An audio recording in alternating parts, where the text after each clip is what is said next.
Hello students, तो जैसा कि आप देख सकते हैं ये जो हेडिंग लिखा हुआ है रियल नंबर्स क्लास 10th, ठीक है ना।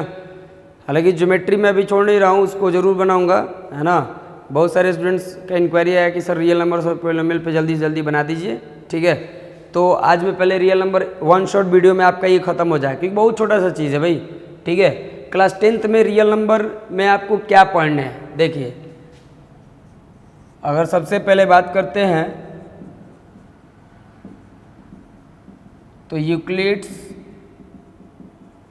डिवीज़न लेम्मा और एल्गोरिथम, ठीक है। दूसरा HCF एंड LCM बाई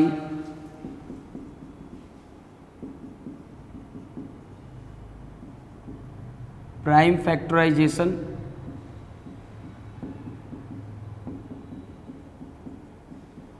ठीक है ना। और तीसरा में हम लोग को प्रूव करना है प्रूफ्स ऑफ इरेशनल नंबर्स को प्रूव करना सीखेंगे। और चौथा में पढ़ना है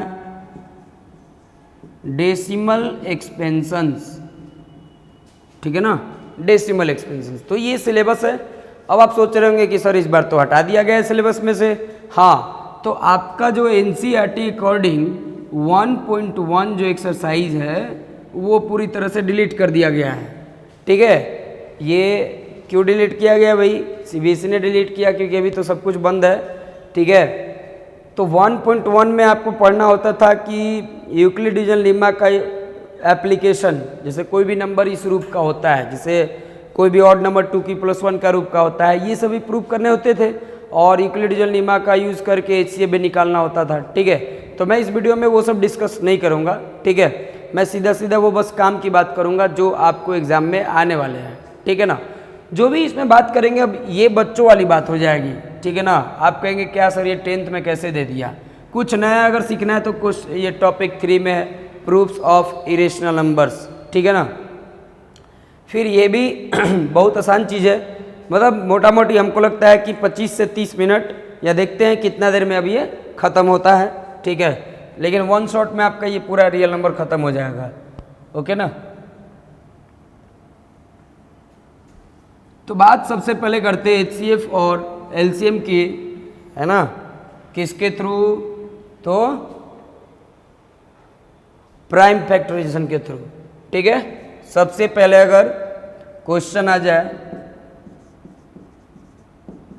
find the HCF and LCM, find the HCF and LCM of the numbers.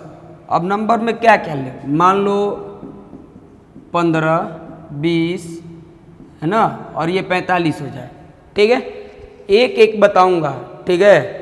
ये देखो 15 का 15, 20, 45 का क्या करना है भाई? HCF LCM निकालना है प्राइम फैक्टराइजेशन से, ठीक है ना। लिख देते, क्वेश्चन में लिख देगा बाई प्राइम फैक्टराइजेशन। देखो सबसे पहले क्या करोगे? 15, तो 15 को आप क्या लिखोगे? 3 × 5। फिर 20, तो 20 को आप क्या लिख सकते हो प्राइम में? 2 × 2 × 5। और फिर 45, तो इसको हम लिख सकते हैं 3 × 3 × 5। ये सब आता है ना? जी हाँ। अब देखो, तो 15 को आप इतना लिख दिए। अब देखो बात ये है, ये देखो क्या इसमें कॉमन मिला तीनों में, है ना। तो तीनों में कॉमन 5 मिला, तो बोलिए इन सब का HCF कितना आ गया? 5 हो गया। LCF जो है आ गया, जो कॉमन मिलेगा। और LCM के लिए देखो एक बेहतर तरीका है ना, 2 तरीके से LCM बता देते हैं, ठीक है। बतवा वही है, बस थोड़ा सा समझना है। ये तीनों में से मान लो ना आप किसी एक को उतार दो, या तो 3 × 5 को पहले उतार दो, या 2 × 2 × 5 को पहले उतार दो, फिर 3 × 3 × 5 को पहले उतार दो, किसी को भी उतारो। मान लो मेरा मन किया कि 2 × 2 × 5 को उतार दिया, ठीक है। अब ये उतार दिया। अब देखो 15 में, ये देखो 15 में क्या है? 3 × 5 है, ठीक है। अब सोचो जो जो मिल गया उसको नहीं उतारेंगे और जो नहीं मिलेगा उसी को उतारेंगे। जैसे देखो ये तो हम उतार चुके हैं, वहाँ पे आ गया। अब 3 गुना 5 में तो 3, 3 को ढूंढो, इसमें है नहीं है तो रख दीजिए, नहीं तो खिसिया जाएगा, 3 गुस्सा हो जाएगा, ठीक है। तो 3 को रख दिया। अब 5, एगो 5, तो 5 एगो है, हाँ है, तो 5 नहीं उतरेगा, समझ रहे ना। जैसे मान लो प्रसाद बांटना है आपको, तो आप इसमें जितने भी आदमी है सबको दे दिए। अब इधर देखने गए तो अरे इसमें क्या है, वो जो है वो इसमें भी लगा हुआ है, तो बोले आपको दिए थे ना प्रसाद है, तो फिर क्यों देंगे, नहीं, जिनको नहीं दिए थे उनको देंगे। तो जिनको नहीं दिए थे यानी 3 को, तो 3 को दे दिए। अब बच गया इसमें, देखो एगो 3 है, तो एगो कर के देखो एगो लिया हुआ है, लेकिन फिर एक और 3 है, बोला हमको नहीं मिला साहब, तो ठीक है भाई ले लो तुम। फिर ये 5, नहीं इसको मिल चुका है, तो हो गया। अब जो आ गया ये 4 5 20 और 9 यानी 20 9 180, तो इनका एलसीएम कितना आ गया, 180, ठीक है। एक और भी तरीके से आप इसको कर सकते थे, जो कि वो इससे भी काफ़ी आसान होता है अगर एलसीएम की बात करेंगे तो, ठीक है। जैसे मान लो ये तो 1 1 में है, इसको छोड़ दीजिए। आप इस चीज़ को देखो, 2 गुना 2 गुना 5 को आप क्या लिख सकते थे, 2 का स्क्वायर गुना 5 लिख सकते थे ना, लिख सकते थे। और 3 गुना 3 गुना 5 को आप क्या लिख सकते थे, तो 3 का स्क्वायर गुना 5 लिख सकते थे, ठीक है। हाँ चलिए, तो अब क्या करते हैं ना, इस हिसाब से हम एलसीएम यहीं पे आराम से लिख सकते थे। जैसे मान लो कोई भी 2 है, तो 2 का मैक्सिमम पावर, तो तीनों में 2, देखो 2 मिला ना, तो तीनों में 2 का मैक्सिमम पावर, क्योंकि 2 तो इसमें है ही नहीं, तो 2 नहीं है तो उसका पावर 0 है, ठीक है ना।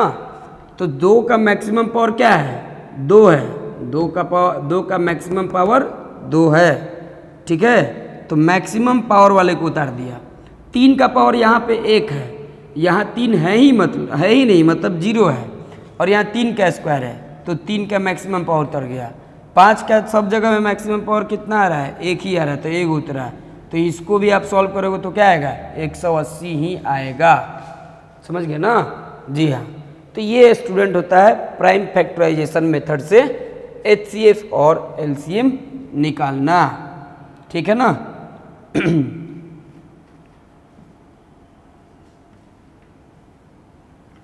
अब एक बड़ा ही इंटरेस्टिंग बात आता है ना, जो कि फॉर्मूला मिलता है किस चीज़ का भाई, तो देखिए फॉर्मूला होता है, अगर मान लो ए और बी 2 रियल नंबर हैं, तो एचसीएफ ऑफ ए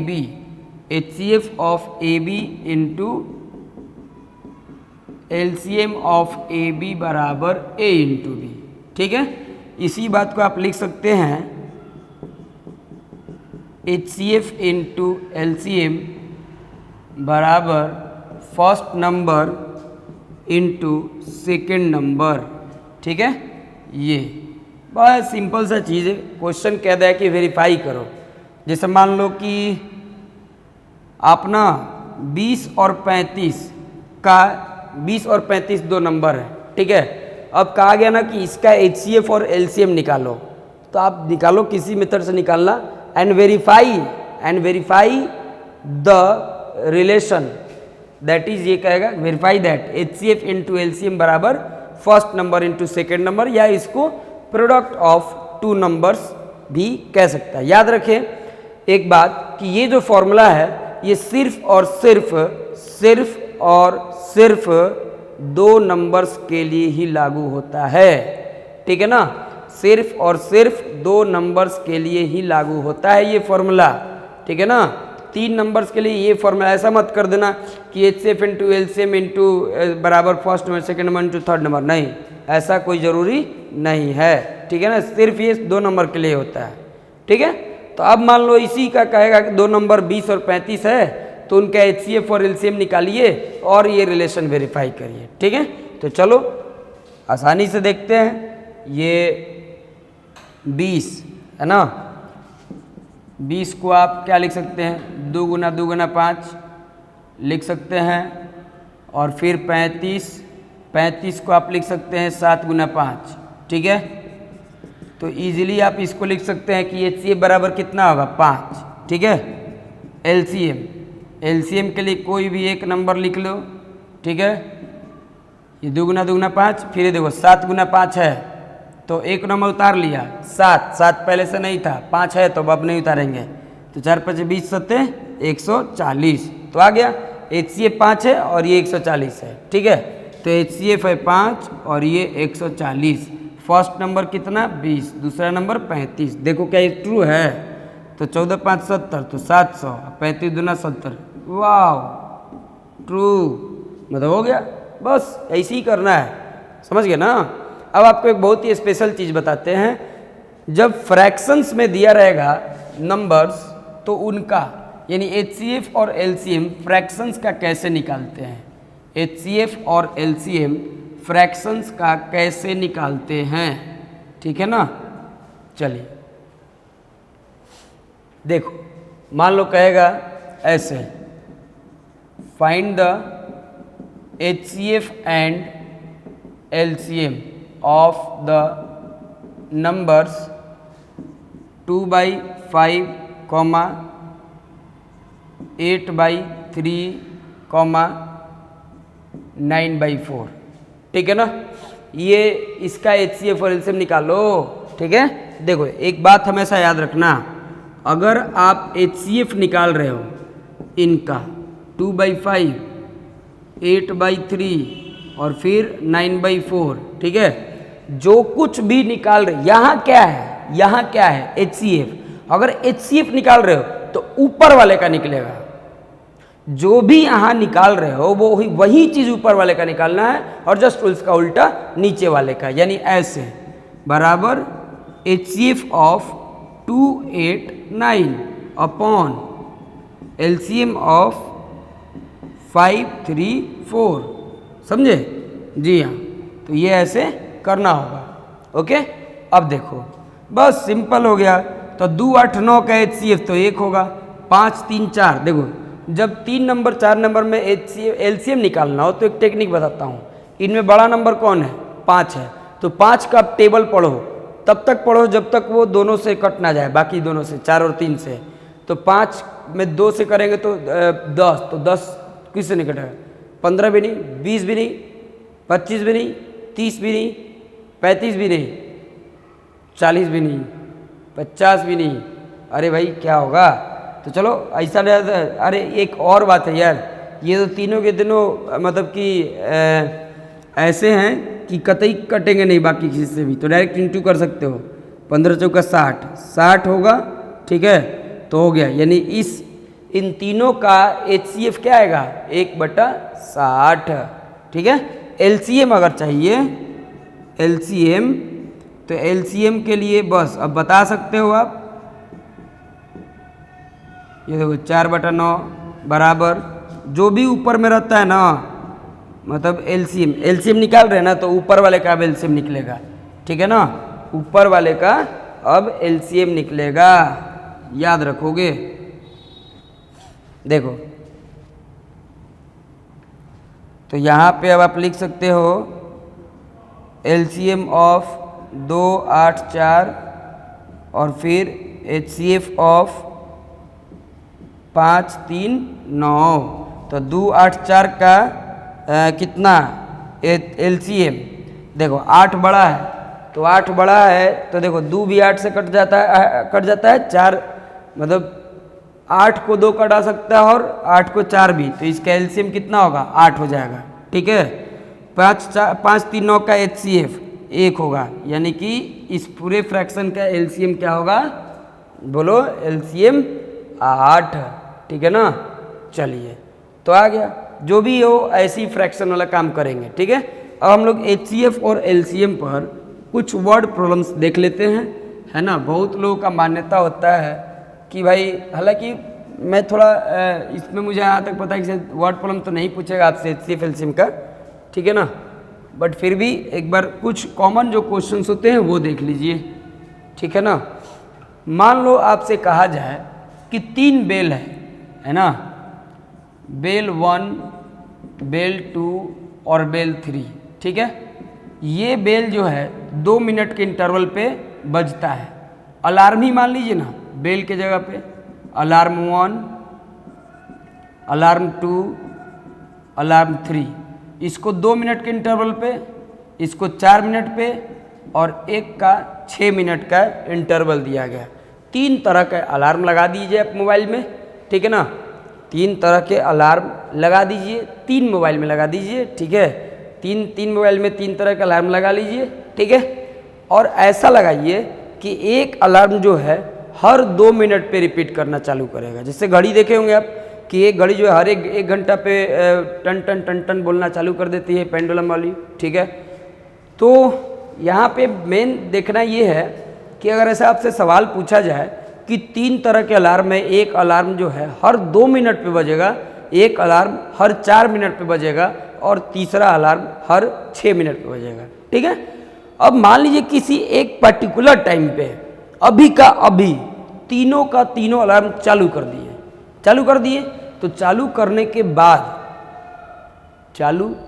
बाद ध्यान दे यहाँ पे तीनों के तीनों एक ही साथ चालू हुए हैं, तो चालू करने के कितने देर बाद वो फिर से मिलेंगे। चालू करने के कितने देर बाद वो क्या होंगे, फिर से एक साथ बजना चालू होंगे। अब कहिए कि सब ऐसा होता है तो डायरेक्ट हम एलसीएम निकाल लेते हैं, ऐसा क्यों होता है, ध्यान दीजिएगा थोड़ा ग्राफिकली आपको ये बताना चाहेंगे हम। मान लो ये है अलार्म 1, अलार्म 2, अलार्म 3, है ना, और ये हो गया 0 सेकेंड, 0 मिनट पे, यानी जब अभी टाइम काउंट नहीं हुआ तो तीनों का तीनों अलार्म यहाँ पे बजना चालू कर दिया, ठीक है। अच्छा, ये 2 है, ये 4 है, ये 6, ये 8, ये 10, ये 12, 14, 16। उम्मीद है कि आगे तक में हम लोग पहुँच जाएंगे। ध्यान देना, तीनों अलार्म यहाँ पे साथ में बजा है, तो अब जब 2 मिनट हो जाएगा तो 2 मिनट के बाद कौन सा बजना चालू करेगा, A1 बजेगा। क्यों, क्योंकि भाई तो हर एक 2 मिनट पे बजेगा, तो A1 बजेगा, तो यहाँ पे आ गया A1, ठीक है। अब देखो अलार्म 2, इसका इंटरवल कितना है, 4 मिनट का। तो एक बात देखो, फिर से 2 मिनट के बाद तो अलार्म 1 भी तो बजेगा और अलार्म 2 बजेगा, लेकिन हम लोग को वो टाइम ढूंढना है जहाँ पे तीनों का तीनों अलार्म एक साथ बजेगा। 2 मिनट के बाद तो सिर्फ A1 बजेगा, 4 मिनट पे सिर्फ A1 और A2 बजेगा, क्योंकि A3 का इंटरवल 6 मिनट है। अब देखो 6 मिनट के पे क्या होगा, 6 मिनट की कंडीशन में केवल A1 बजेगा और A3 बजेगा, A2 नहीं बजेगा, क्योंकि A2 का इंटरवल 4 मिनट है, यानी ये 8 पे बजेगा। 8 पे क्या हुआ देखो, 8 पे A1 बजेगा और A2 बजेगा, तो फिर A3 नहीं बजा। 10 पे सिर्फ A1 बजेगा, ठीक है।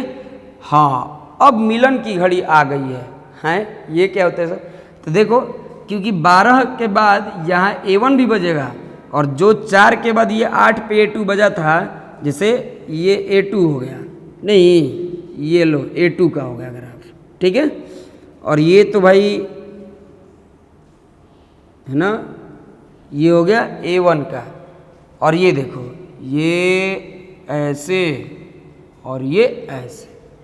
तो देखो यहाँ यही वो जगह है जहाँ पे तीनों मिल रहे हैं, क्योंकि 12 मिनट के बाद A1 भी बजेगा, A2 भी बजेगा और फिर A3 भी बजेगा, समझे ना जी। हाँ, तो देखो बात को ऐसे समझो जरा, ठीक है, आपको बहुत आसानी से समझ में आएगा। तो ये 12 क्या है, तो 12 LCM है ना, 12 क्या है, LCM है। एक ऐसे सोच के देखो कि ये जो 12 है ये 2, 4, 6 का LCM है, ठीक है। मुझे ऐसे टाइम को ढूंढना है जिसको तीनों का तीनों ये इंटरवल कटा सके, तीनों का तीनों इंटरवल क्या कर सके, कटा सके, ठीक है। देखो HCF से ऐसे तो होता है भाई कि हाइयर कॉमन फैक्टर या हाईएस्ट कॉमन फैक्टर, ठीक है। LCM यानी लोवेस्ट है ना, कॉमन मल्टीपल, ठीक है। अब देखिए, तो कुछ ऐसे भी आप समझ सकते हो HCF और LCM के ख्याल में कि H for hero, H for hero और L फॉर लफुआ। हाँ, ये क्या होता है सर, अरे देखो आप मूवी देखे हुई हो, तो मूवी देखते हो आप, हम लोग चूँकि लफुआ बोलिए या मतलब जैसे आवारा ये भी बोल सकते हो, निकम्मा ये भी बोल सकते हो, लेकिन थोड़ा सूट करता है एल से एलसीएम और एल से, या गुंडा बोल सकते हैं, ठीक है, ऐसे ही बोल सकते हैं आप। देखिए कैसे हम लोग डिसीजन लेंगे कि कब क्या करना है, कब एचसीएफ निकालना है और कब एलसीएम निकालना है। बहुत से क्या होता है कि डायरेक्ट एक बात कह के बच के निकल जाते हैं कि लिस्ट कह देगा तो एलसीएम और हाईएस्ट कह देगा तो एचसीएफ। नहीं नहीं, कोई ज़रूरी नहीं है, सिचुएशन को समझिए, ठीक है ना, सिचुएशन को समझना बेहद ज़रूरी है। ये तो समझ चुके होंगे आप, ठीक है। फिर भी इस पे एक चीज़ समझा दें आपको। देखो सोचो आप किसी मूवी में देख रहे हो कि तीन लोगों ने मिलकर एक ही आदमी को पीटा, तीन लोगों ने मिलकर एक ही आदमी को पीटा। ये क्या होता है, वो बहुत गुंडा मवाली होता है सब जो ऐसा करता है। आप देखे होंगे मूवी में कि बहुत सारे गुंडे सब आए हैं और किसी एक आदमी को पर्टिकुलर पूरा धबधबा दिए, पूरा पीट पट के उसको बराबर कर दिए। तो बोलते ना ऐसा नहीं बनना चाहिए, लफुओं का काम होता है, ठीक है। तो सोचो 2 मिनट जिसका इंटरवल है, 4 मिनट जिसका इंटरवल है और 6 मिनट जिसका इंटरवल है, ये तीनों इंटरवल मिलके वैसे टाइम को पीटना चाहते हैं, है ना। मतलब ऐसा टाइम ढूंढो जहां पे तीनों के तीनों मिलकर उस टाइम को पीट देंगे। इसका मतलब है कि तीनों के तीनों मिल करके उस टाइम पे बजना चालू करेंगे एक साथ में। तो क्या एलसीएम देख लो, ये 2 का मल्टीपल बहुत सारा होगा, 4 का ही बहुत सारा होगा, 6 का बहुत सारा होगा। इनमें सबसे लोएस्ट कौन होता है, तो 12 होता है। तो देखो 2 ने भी, ये मान लो 12 हो गया, तो 2 ने भी 12 को पीटा, 4 ने भी और ये 6 ने भी, तो तीनों ने मिल के इसको पीटा, है ना। ये तीनों ने मिल के इसको कटाया, इसका मतलब है कि ये होगा एलसीएम, ठीक है ना। देखो एल यानी आपको एलसीएम निकालना है। जब भी कुछ ऐसा हो, 3 हो, 4 हो, 5 हो, पांचों मिलकर किसी एक ही नंबर को कटाए तो एलसीएम ढूंढेंगे। और जब ऐसा पूछ देखो H फॉर HCF और H फॉर हीरो, आप साउथ इंडियन मूवी, मैं तो भाई साउथ इंडियन मूवी के फ़ैन हूँ, है ना, बट स्टिल आप देखते ही होंगे उसमें थोड़ा फिजिक्स के नियमों का कुछ ख्याल थोड़ा कम ही रखा जाता है। और एक पर एक क्या होता है कि एक बार हीरो ऐसे कर दिया तो सभी के सभी तो सभी के सभी क्या हो जाएंगे, गिर जाएंगे, सब फिजिक्स का नियम ही धरा का धरा रह जाएगा, है ना। तो वहाँ पे HCF मतलब हीरो का काम आता है, H for HCF, H for hero. यानी जब एक बंदे ने मिलकर सभी को कटा दिया, सभी को ध्वस्त कर दे, तो वो HCF होता है ना। आप ऐसे समझ लो भाई, जैसे मान लो ये ऐसे समझिए, आपको बहुत सिंपल से शब्दों में बताना चाहेंगे, ठीक है। देखो जब आप मान लो 35, 40 और 60, ठीक है, 35, 40, 60, ठीक है। देखो अगर यहाँ पे हम रख देते हैं कि इसका HCF जो होगा वो 5 होगा, HCF क्या होगा, 5 होगा, LCM क्या होगा, है ना। तो LCM क्या होगा भाई, देखो LCM निकालने का तुमको एक टेक्निक बताते हैं। देखो बिना कॉपी के कलम के, अगर दिमाग तेज है तो इनमें बड़ा कौन है, कहोगे 60 है, तो 60 से ही 60 है, दोनों से कट रहा है, अभी नहीं कट रहा है, तो 2 से गुना करो, 120 दोनों से कटेगा, नहीं कटेगा सर, क्योंकि 40 से तो कट जाएगा लेकिन 35 से नहीं कटेगा। फिर 3 से गुना करो, तो 3 से करोगे तो नहीं, 180 आएगा, वो भी नहीं। 240 देखो तो 240, तो 40 से तो कट जाएगा 6 बार में, 35 से कटेगा, 35 से 240, है ना, 30 सत्तरी का 21, है ना, शायद 8 45, 8 3 का 24, जी हाँ, ये भी कट जाएगा। तो यानी कि इसका LCM कितना हो जाएगा, 240। अब देखो साफ साफ शब्दों में, 5 एक हीरो है, देखो ये हम ले लेंगे ऐसे L,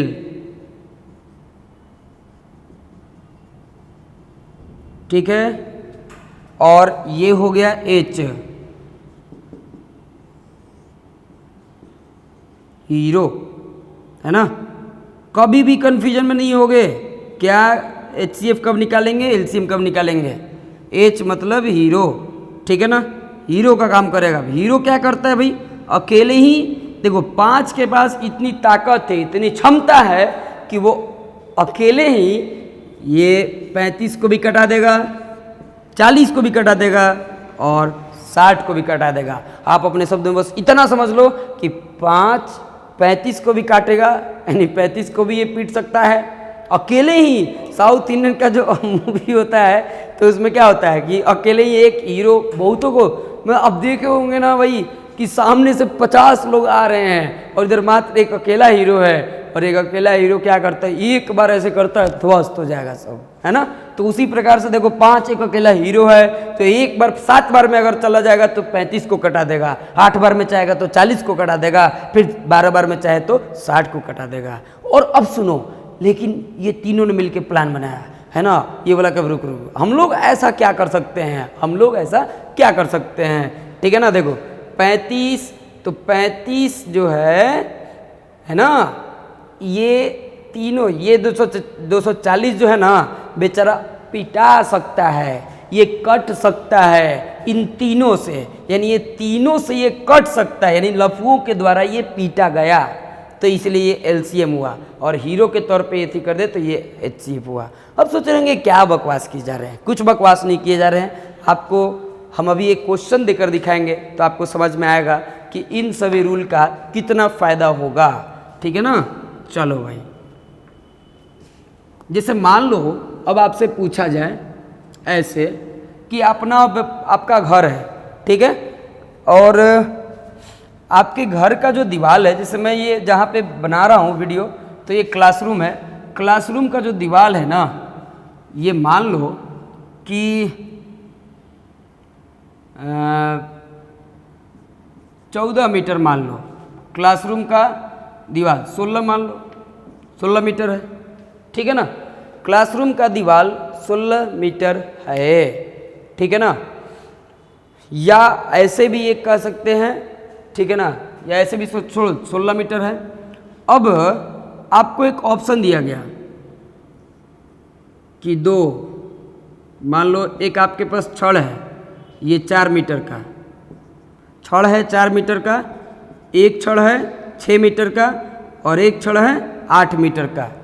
एक छड़ है 4 मीटर का, एक छड़ है 6 मीटर का और एक छड़ है क्या 8 मीटर का, ठीक है। 2 तरीके सवाल आपसे पूछे जाएंगे कि ये बताइए कि मिनिमम दीवार का हम कितना लेंथ रखें, दीवार का हम मिनिमम कितना लेंथ रखें ताकि वो इन तीनों में से किसी भी छड़ से एग्जैक्टली मेजर हो जाए। Point to be noted here, point to be noted here. सोचो, अगर दीवार 16 मीटर का होगा तो वो 4 मीटर वाले छड़ से तो नपा जाएगा, उसका 4 गुना हो जाएगा, लेकिन 6 मीटर वाले छड़ से नहीं नपाएगा। 6 6 दोनों 12 करेंगे तो 4 बचा रहेगा, जबकि 6 चाहिए, समझ रहे ना, तो इससे नहीं नपा जाएगा, ठीक है। 8 से भी 2 बार में नपा जाएगा, इसका मतलब 16 मीटर इसका मिनिमम लेंथ नहीं है। सोचो, मैंने जो अभी टेक्निक दिया ना, ये उसी पे काम करेगा कि कौन ऐसा लेंथ है, कौन ऐसा मिनिमम लेंथ है जो इन तीनों से मापा जा सकता है, यानी कौन ऐसा लेंथ है जो इन तीनों से पीटा जा सकता है। यानी बेचारा वो निरीह प्राणी कौन है, कौन सा लेंथ है वो जो मिनिमम जो इन तीनों से है ना मेजर हो सकता है। तो आपको ऑफ कोर्स समझ में आ जाएगा कि तीनों को मिल करके देखना है, यानी इन तीनों का हम वैसे में एलसीएम निकालेंगे। अब एलसीएम निकालने का ट्रिक, ये वाला कॉन्सेप्ट हटा दीजिए अभी, ठीक है। क्वेश्चन यहीं से हो गया भाई कि 3 तरह के छड़ हैं आपके पास, एक 4 मीटर, एक 6 मीटर और एक 8 मीटर का। आपको मिनिमम लेंथ ऑफ वॉल चाहिए, है ना, ताकि वो तीनों में से सबसे मेजर हो सकता है, ठीक है। तो ऐसे कंडीशन में क्या है ना कि तीनों से वो मेजर हो, इसके लिए आपको इसका क्या निकालना पड़ेगा, एलसीएम ही निकालना पड़ेगा, ठीक है। क्योंकि तीनों चाहिए ऐसा कि वो तीनों से कटे।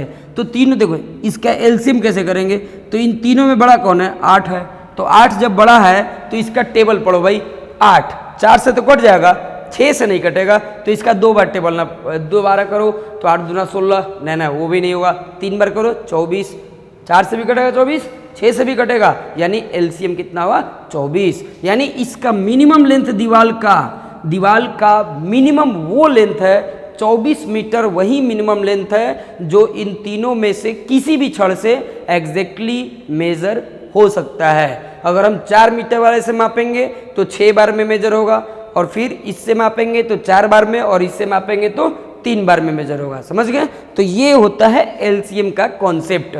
समझ गए ना? ऐसे कंडीशन में एलसीएम निकालते हैं। अब दूसरी तरह से हम सवाल बदलते हैं, ठीक है ना। मान लो आपसे कहा जाए कि ये 3 दीवाल है, ठीक है ना, या कोई लेंथ है, ये कौन सा अब ऐसा बताइए, एक ऐसा लेंथ बताइए छड़ का जो इन तीनों को मेजर कर सकता हो एग्जैक्टली। बोलिए ऐसा वो बताइए, मिनिमम लेंथ या मैक्सिमम ही पूछेंगे हम, ठीक है।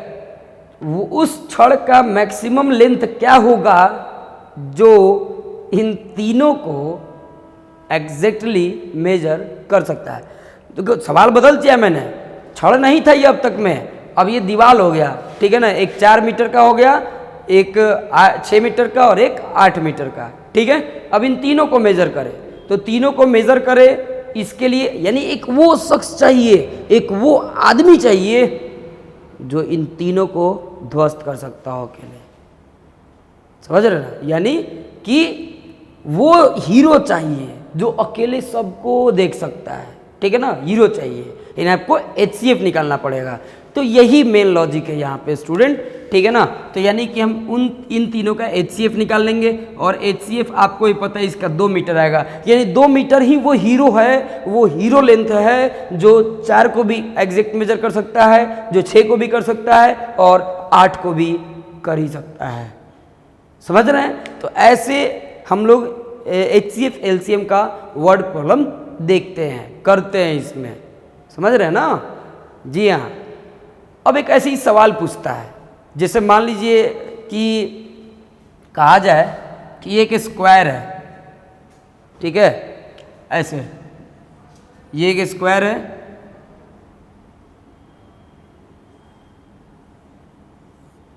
और इस स्क्वायर का हर एक साइड 5 मीटर है, ठीक है ना। अब कहा जाएगा ना कि बोलिए कितने, है ना, कितने मैक्सिमम लेंथ का, है ना, इसमें स्क्वायर टाइल्स लगाया जा सकता है। कितने मैक्सिमम लेंथ का स्क्वायर टाइल्स लगाया जा सकता है। देखिए मैं डायमेंशन अभी तो नहीं बता पा रहा हूँ एग्जैक्ट, अभी मेरे पास बुक नहीं है, ठीक है। तो क्वेश्चन में डायमेंशन नहीं थोड़ा गलत हुआ, लेकिन मैं आपको मेन कॉन्सेप्ट बता रहा हूँ कि अगर एक स्क्वायर में minimum number of tiles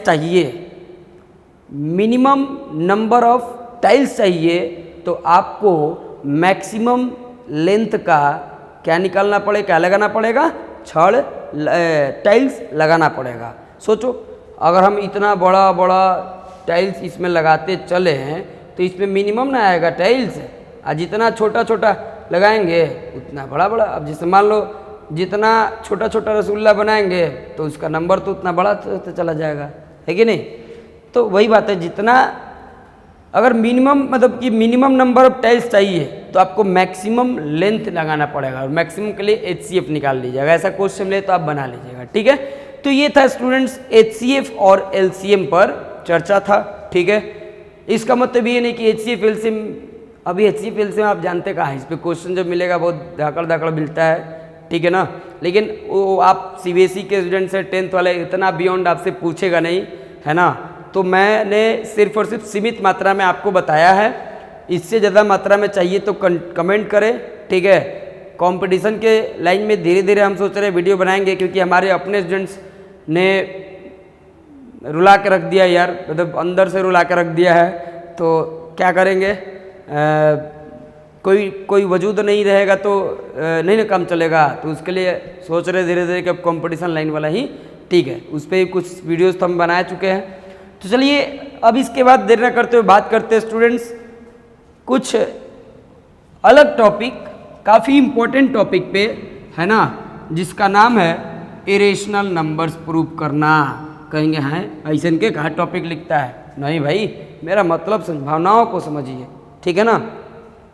how to prove an irrational number, ठीक है। इसके लिए हम लोग एक कॉन्ट्रैडिक्शन मेथड समझेंगे, ठीक है, वो क्या होता है, ओके ना। देखिए अब अगला जो टाइप होता है इरेशनल प्रूव करने का ना, तो ये हो गया टाइप 2। टाइप 2 इसमें जैसे आता है कि 1/√2 को आप इरेशनल प्रूव करो, 3 + 2√5 को प्रूव करो, या 5 - 3√2 को करो, इसी तरह के आएंगे, मतलब कॉम्बिनेशन में आएंगे, है ना। कॉम्बिनेशन में आएंगे तो इनका कैसे हम इनको इरेशनल प्रूव करेंगे, बहुत आसान है। वही सब स्टेटमेंट लिखिएगा, जैसे इफ पॉसिबल, और जो नंबर रहेगा कि बी इरेशनल, उसके बाद इट्स सिंपलेस्ट फॉर्म भी p/q। जैसे मान लो 1/√2 है तो आप इसको p/q मान लीजिए, ठीक है, और लिख दीजिएगा कि 1/√2 is a rational number and it's simplest form. तो जब सिंपलेस्ट फॉर्म लिख दिए तो डायरेक्ट इतना लिख सकते हो, ठीक है। जब इतना लिख दोगे तो अब एक काम करना, और भी इसको आसान बनाने के लिए p/q बराबर r मान लो, ठीक है। तो 1/√2 बराबर r, तो 1/r बराबर कितना, √2, बस हो गया कहानी। यही पे तो बस हमको चाहिए था। देखो आप कहना कि √2 is an irrational number but 1/r is a rational number, since, इसके बाद सब कुछ कहानी वही रहेगी। यहाँ तक करने के बाद लिखना कि since √2 is an irrational number but 1/r is a rational number. तो इरेशनल कभी रेशनल के बराबर तो होगा नहीं ना, नहीं होगा, और नहीं होगा, और तब लिखना कि therefore √2 is not equal to r। This contradicts the fact that, बस वही कहानी जो मैंने पिछले दोहराई थी, ठीक है। मान लो 3 + 2√5 है, तो 3 + 2√5 डायरेक्ट r भी ले सकते हो, where r is a rational number. तो 2√5 बराबर कितना, r - 3, तो √5 बराबर कितना, r - 3/2। बस फिर वही कहानी कि since √5 is a rational number and r - 3/2 is an, sorry, √5 is an irrational number whereas r - 3/2 is a rational number, therefore this is not equal to इतना, फिर वही कहानी लिख देंगे। तो इन सब में वही होगा, ठीक है। And the last one special type, ठीक है। इस तरह के क्वेश्चंस अगर आपसे प्रूव करने को कहे, और एक सवाल उठ सकता है, जैसे मान लीजिए 25 और 1/3 ये भी रेशनल है, इसको भी प्रूव करने को कहे तो आप पहला वाला मेथड अपना सकते हैं, ठीक है, √2 वाला जैसे था, समझ गए ना। और एक ये लास्ट इरेशनल प्रूव करने का टाइप 3, जैसे मान लो √2 + √3, इसको इरेशनल प्रूव करो, ठीक है ना। तो इसको इरेशनल प्रूव करने के लिए पहले मान लेना if possible √2 + √3 be a rational number. उसके बाद इसको r के बराबर करना, where r is a rational. इसके बाद इसमें स्क्वायरिंग करते हैं दोनों तरफ, इसमें दोनों तरफ स्क्वायरिंग करते हैं, तो ये r² हो गया, a + b का होल स्क्वायर, तो √2 का 2 3, और ये फिर 2√6 बराबर r², तो 2√6 बराबर r² - 5, तो √6 बराबर r² -5/2 हो गया। वही ना चीज़ चाहिए था, ये रेशनल और ये रेशनल, फिर वही कहानी दोहरा देंगे। तो इस तरीके से स्टूडेंट्स क्या होता है कि इरेशनल हम लोग प्रूव करते हैं, ठीक है। और एक चीज़ बच गया बस इस चैप्टर में, वो क्या होता है, आइए वो भी देख के इस चैप्टर को पूरा फिनिश कर दिया जाए।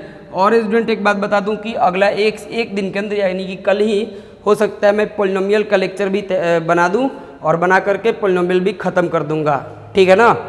पोलिनोमियल भी ख़त्म कर दूंगा, उसके बाद फिर ज्योमेट्री का जो बचा हुआ है वो ख़त्म कर देंगे, और फिर लगभग मेरा चैप्टर, मेरा सिलेबस धीरे धीरे कंप्लीट होने जा रहा है। यानी आपको नवंबर तक में हमको लगता है कि पूरा हम मैथ्स दे देंगे, ठीक है।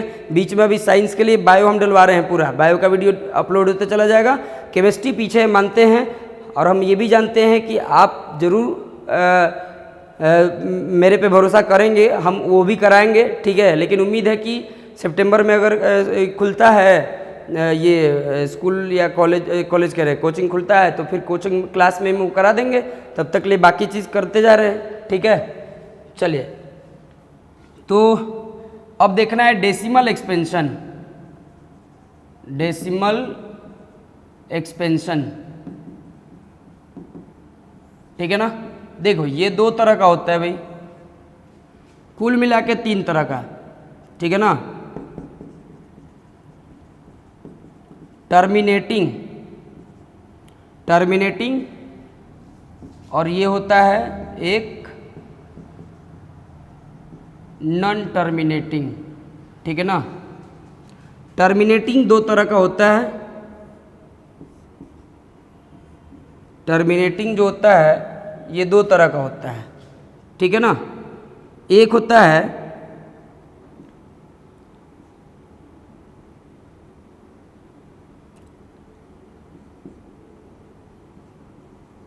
नॉन, देखिए टर्मिनेटिंग में हो गया, और आपका एक आ जाएगा रिपीटिंग, ठीक है ना।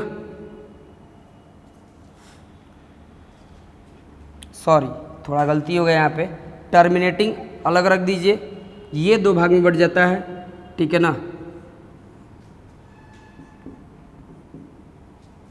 Non terminating,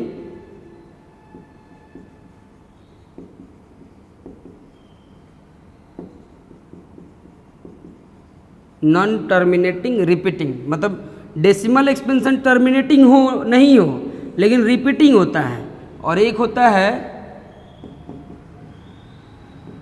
non terminating non repeating, ठीक है।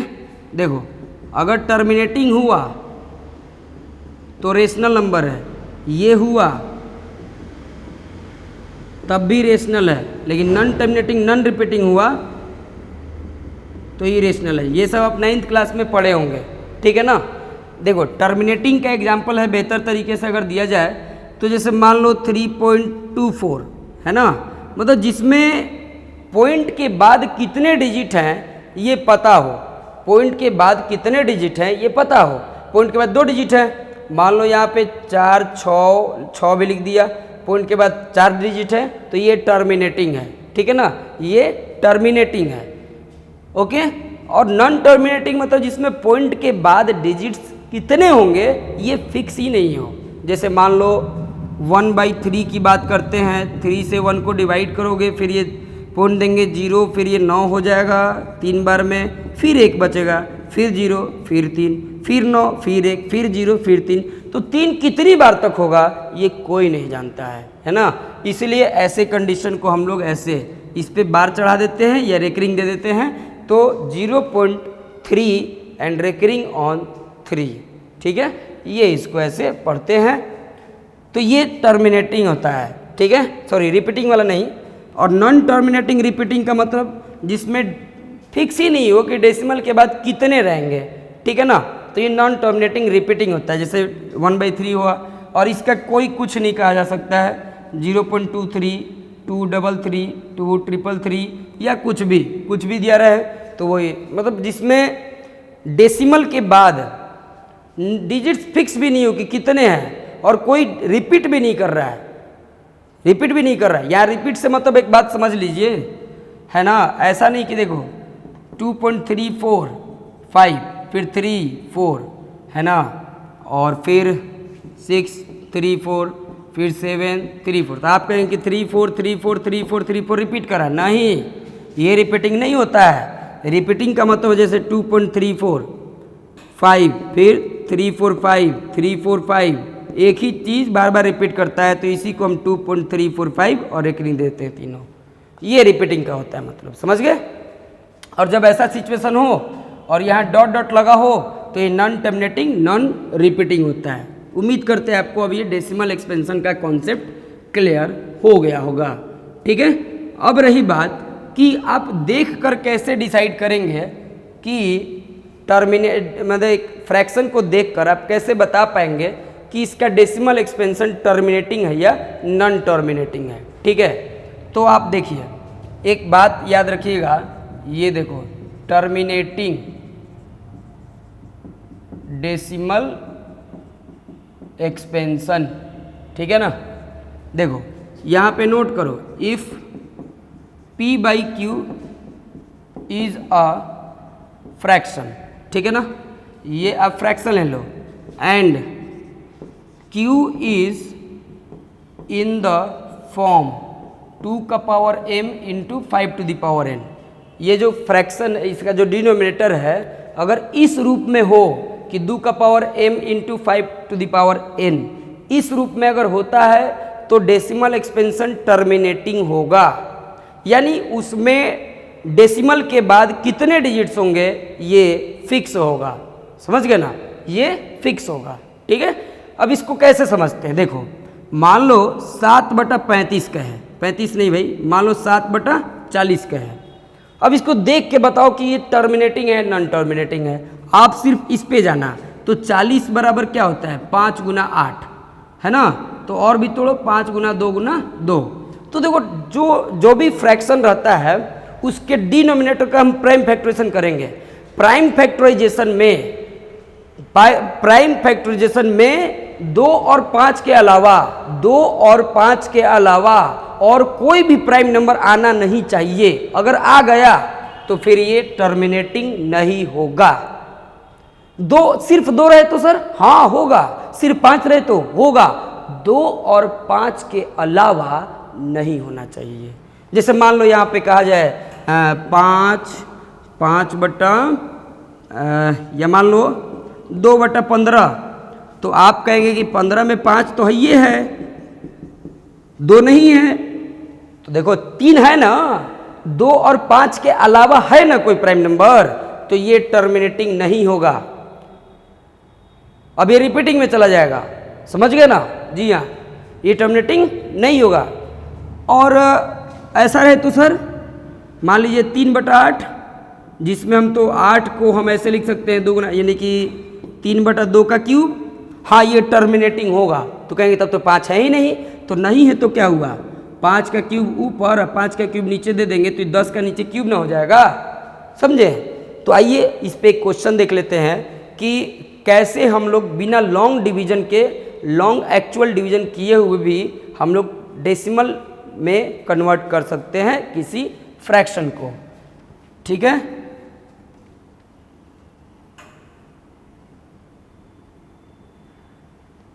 देखिए मान लीजिए आपके पास ये सवाल हुआ 17 2 का पावर 3, या ऐसे छोड़ो 31/25, इसका ना डेसिमल एक्सपेंशन निकालो, ठीक है। देखो इसको तोड़िएगा ना तो आप कितना पाइएगा, 5 के पावर 3 125 होता है, 5 का पावर 5 होता है ये, ठीक है ना। तो देखो सिर्फ 5 हो तब भी चलेगा, सिर्फ 2 हो तब भी चलेगा, 2 और 5 हो तब भी चलेगा, 2 और 5 के अलावा कुछ नहीं होना चाहिए। तो ये देखो 17, ये 2 का पावर 5 है ना, सॉरी 5 का पावर 5 है। तो देखो बात ही ना कि कौन नहीं है, 2 नहीं है, तो 2 यहाँ पे दे दो, 2 का पावर 5 और 2 का पावर 5 ऊपर नीचे कर दो, ठीक है। 2 का पावर 5 कितना 32, 5 का पावर 5 गुना 2 का पावर 5 का मतलब 10 का पावर 5, 32 में अब 17 से करना है, ठीक है ना। तो 17 दूना 34 से हासिल 30 होते 51 3 54, 544 के गो 0 5 गो 0, यानी 0.00544। देखो तो बिना लॉन्ग डिवीजन किए हुए भी इसका आंसर आया, मतलब हम लोग डेसिमल में लिख दिए। और एक क्वेश्चन आपको इस पे बताते हैं जिसमें 2 और 5 दोनों शामिल होता है, ठीक है ना। जैसे मान लो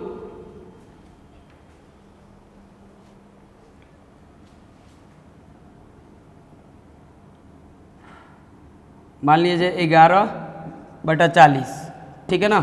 तो 40 को आप क्या लिख सकते हैं, 2 का क्यूब गुना 5 लिख दिया, 2 का क्यूब 8, फिर ये 5, ठीक है ना। अब देखो 11, 2 का क्यूब, देखो बात ये है कि हमको 2 और 5 का पावर बराबर करना है, ठीक है। तो 5 का ये वो पावर ऑलरेडी है, और कितना चाहिए 2 गो, तो 5 का स्क्वायर ऊपर और 5 का स्क्वायर नीचे।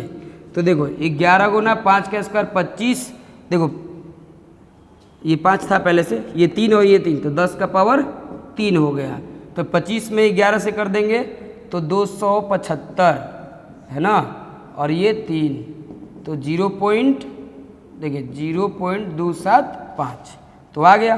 तो ये होता है स्टूडेंट्स कि बिना एक्चुअल डिवीजन किए भी हम लोग टर्मिनेटिंग डेसिमल अगर रहे तो उसको ला सकते हैं, लेकिन याद रहे अब ये नहीं ला सकते हैं।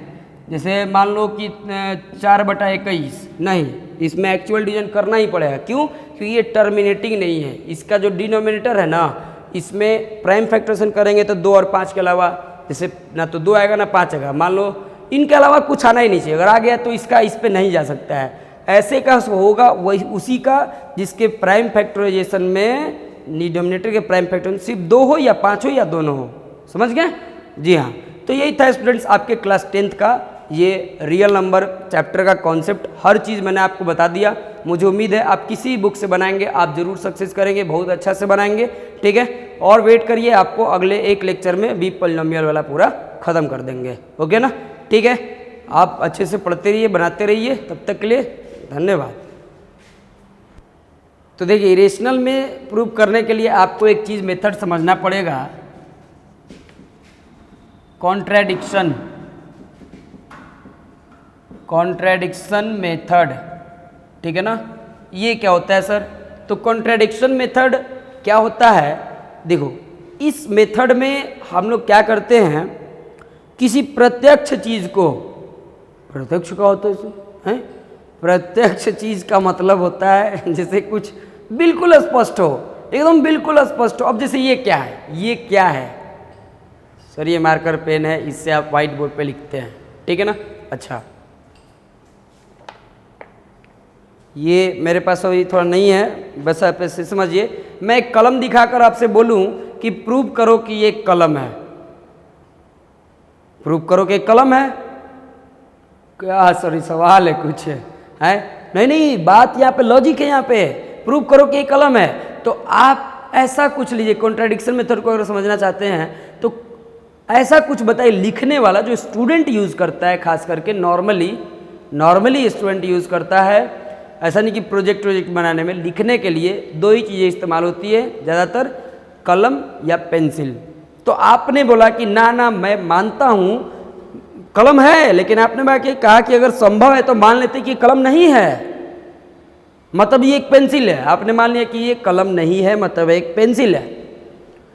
अब आप उससे लिख के चलिए। लिखने के बाद रबड़ उठाइए, जिससे पेंसिल वाला में लिखा हुआ मिटता है। अब उसको मिटाइए, लेकिन आप देखिए वो तो मिटा ही नहीं।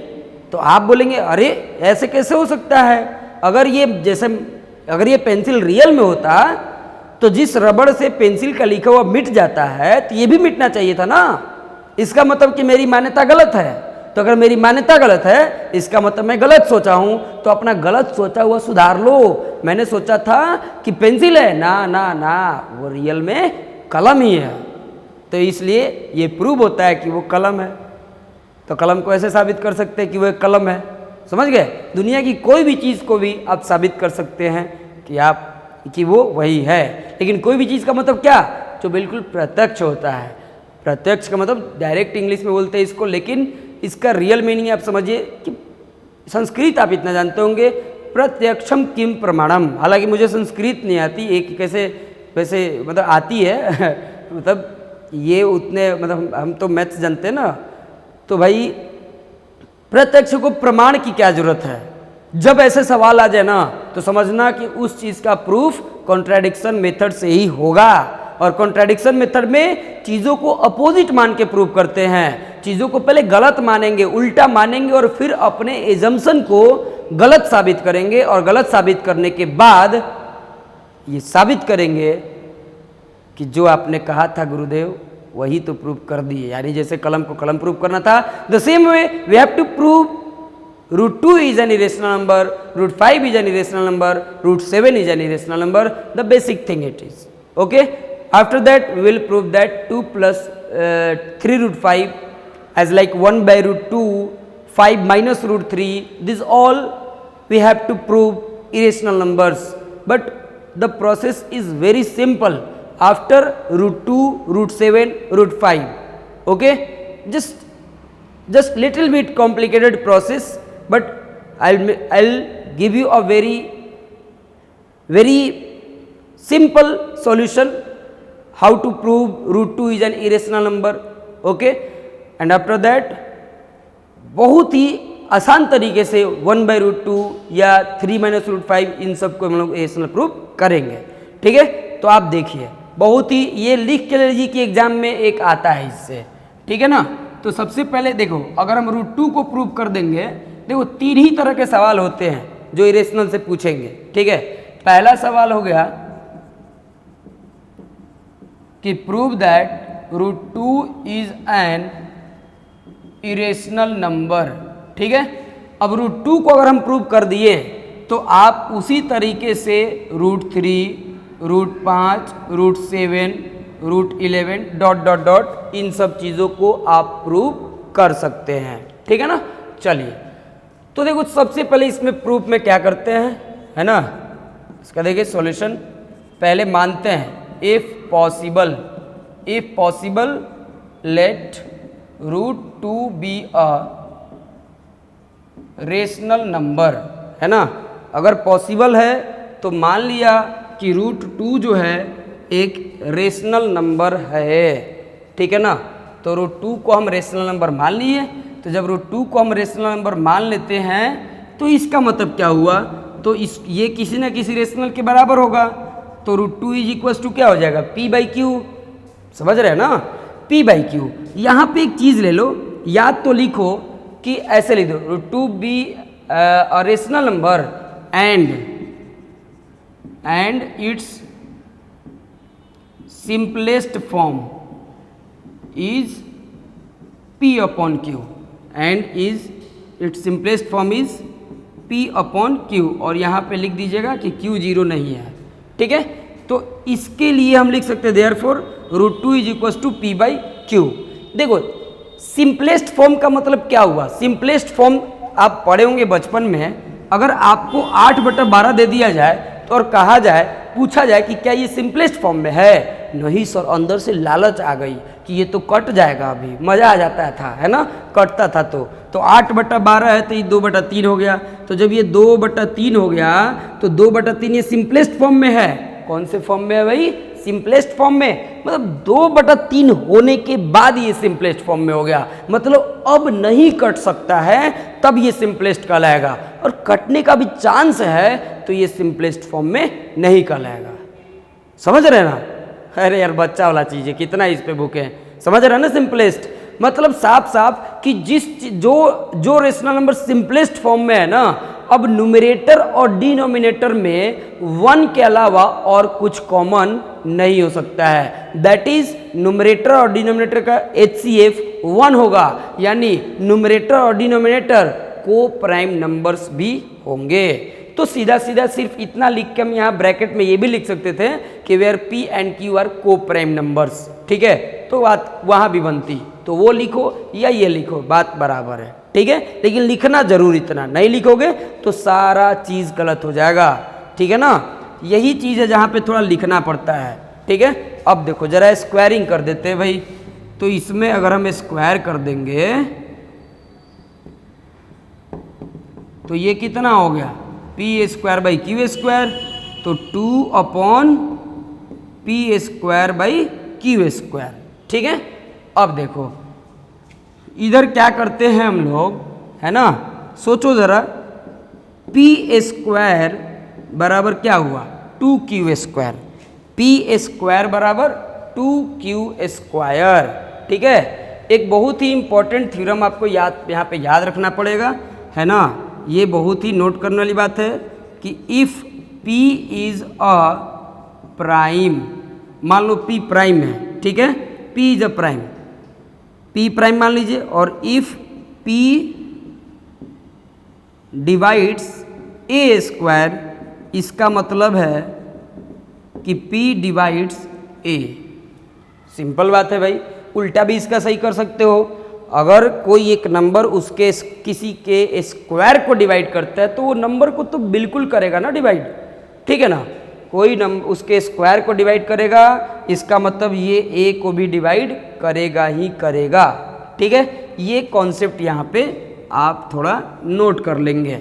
ठीक है ना, जैसे मान लो एक एग्जांपल के तौर पे ये 3 कोई प्राइम नंबर है, ठीक है, और ये 9 के स्क्वायर को डिवाइड करता है, तो इसका मतलब 3 9 को डिवाइड भी करेगा।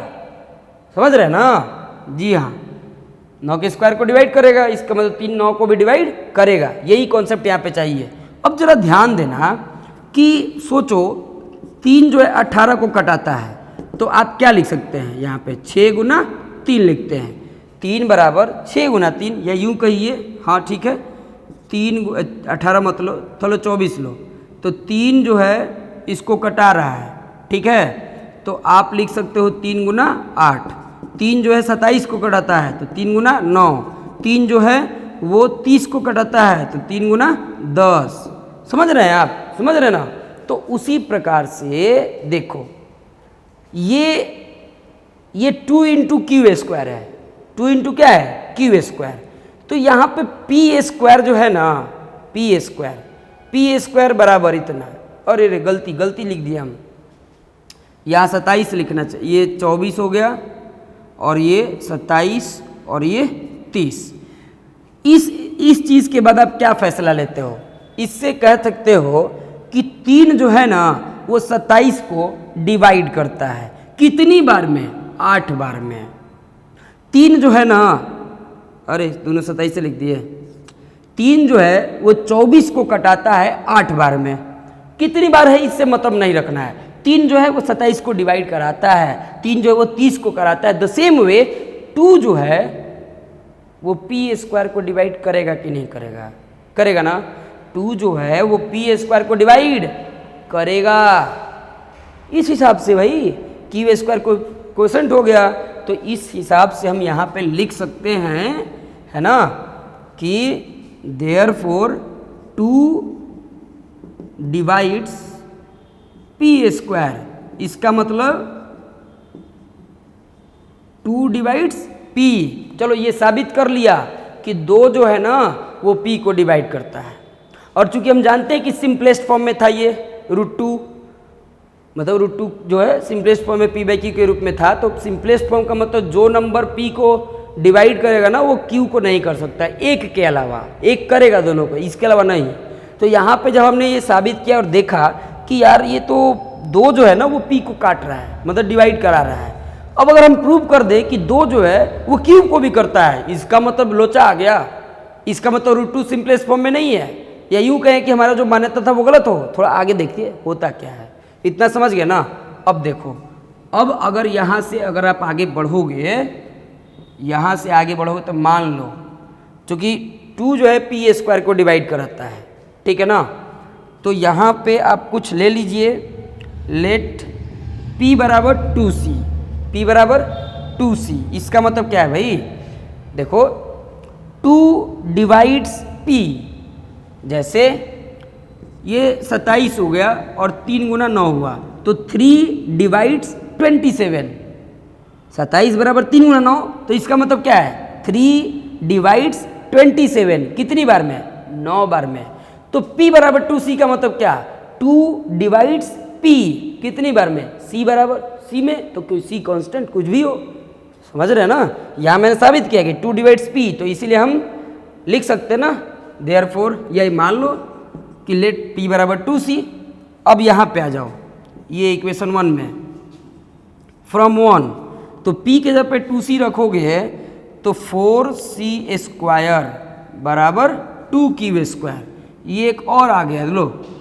तो यहाँ क्या आ गया भाई, 2c स्क्वायर बराबर q, ये क्या 2q स्क्वायर को भी डिवाइड करता है, यानी 2 डिवाइड्स q स्क्वायर। इसका मतलब कि 2 डिवाइड करेगा किसको, q को करेगा, करेगा ना। यही तो हो गया, और मुझे यही भी चाहिए, क्योंकि ये जो कॉन्ट्रडिक्शन होता है क्या होता है, अपनी मान्यता को गलत साबित करना। और मान्यता मेरी थी कि p और q जो हैं को प्राइम नंबर से, मतलब एक के अलावा इनमें और कोई कॉमन फैक्टर नहीं है। लेकिन यहाँ पे कुछ अलग दिख रहा है कि 2 p को भी डिवाइड करता है और 2 q को भी डिवाइड करता है। इसका मतलब है कि 2 जो है p और q दोनों को डिवाइड करता है। इसका मतलब p और q में कॉमन फैक्टर 2 भी है। तो ये तो गलत साबित हो गया, इट इज़ नॉट पॉसिबल भाई। अगर ये सही है तो फिर ये सही नहीं है, क्योंकि ये मैंने सिंपलेस्ट फॉर्म में माना था। यानी ये आना हमारे एजम्पशन को कॉन्ट्रैडिक्ट करता है, उसका विरोध करता है ना, इट कॉन्ट्रैडिक्ट्स, है ना, इतना समझ रहे हैं ना आप। यहाँ पे इन दोनों के बाद आप लिख सकते हैं इतना और इतना के बाद कि clearly 2 divides P and Q both, है ना, P and Q बोथ। तो आप लिख, यहाँ के बाद स्टेटमेंट होता है वो लिख लीजिए, मैं बोल दे रहा हूँ clearly 2 divides P and Q both. ठीक है, इतना हो गया। It contradicts, it contradicts the fact, हो गया, it contradicts the fact that √2 is a rational number, √2 is a rational number. It contradicts the fact that √2 is a rational number, हो गया, √2 is a rational number. Therefore, चाहे एक और चीज लिख दीजिए, दिस कॉन्ट्रैडिक्शन